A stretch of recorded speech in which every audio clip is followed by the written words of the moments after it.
April 19 தமிழ்நாட்டில் election நடக்க போகுது. யாருக்கு உங்களுடைய ஓட்டு? 10 வருஷத்தில் 25 கோடி பேரை வறுமை கூட்டிலிருந்து மீட்டெடுத்துட்டு வந்தார் நரேந்திர மோடி. விவசாயிகளுக்கான குறைந்தபட்ச ஆதார விலையை அவங்களுடைய உற்பத்தியிலேருந்து 50% லாபம், அவங்க செலவழிக்கிற ஒவ்வொரு 100 ரூபாய்க்கும் அவங்களுக்கு 150 ரூபாய் ரிட்டர்ன் வர மாதிரி மாற்றி அமைச்சார் நரேந்திர மோடி. இந்தியா முழுக்க நூற்றுக்கணக்கான யூனிவர்சிட்டிஸ், ஏகப்பட்ட மெடிக்கல் காலேஜ், முக்கியமாக இல்லாத இடங்களில் 15 புது எய்ம்ஸ் மருத்துவக் கல்லூரி. காஷ்மீரில் யுத்தத்தில் போராடிட்டு இருந்து 6 மாதம் பள்ளிக்கு கூட போக முடியாமல் சித்திரவதை அனுபவிச்சிருந்த குழந்தைங்க இப்போ 2 வருஷமாக நல்லபடியாக ஸ்கூலுக்கு போயிட்டுருக்கு.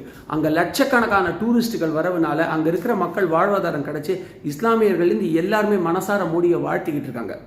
அது மட்டும் இல்லாமல் இந்தியாவோட ஒரு இந்தியனுடைய சராசரி வருமானம் 79,000 இருந்தது 2014. இப்போ அது 1,72,000 ஏறி இருக்கு. 56,000 கிலோமீட்டருக்கு மேலே நேஷனல் ஹைவேஸ், 4 லட்சம் கிலோமீட்டருக்கு மேலே கிராம சாலைகள், கிட்டத்தட்ட 90,000 மேலே ஸ்டார்ட் அப் கம்பெனிகள் இளைஞர்கள் ஊக்குவிக்கப்பட்டு ஆரம்பிக்கப்பட்டிருக்கு. தேசிய பாதுகாப்பில் இந்தியா எங்கேயோ போயிடுச்சு.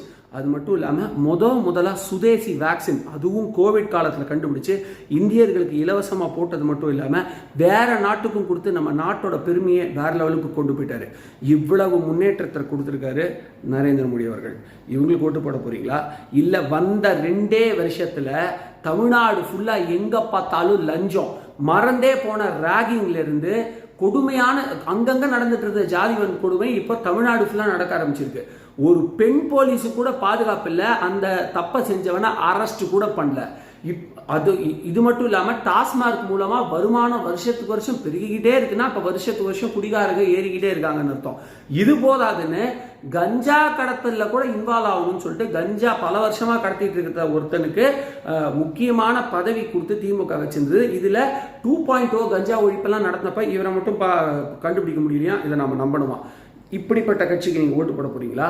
இல்லைன்னா விவசாயிகளுக்கு பல நலத்திட்டங்கள், அதாவது ஃபார் எக்ஸாம்பிள் 2023 சிறுதானியங்களுக்கான ஆண்டு என்னன்னு சர்ச் பண்ணி பாருங்க. அதை ஆரம்பிச்சு வச்சதே நம்ம தமிழ்நாட்டை சேர்ந்த பாப்பம்மாள் அப்படிங்கிற ஒரு வயதான விவசாயி பெண்மணி தான்.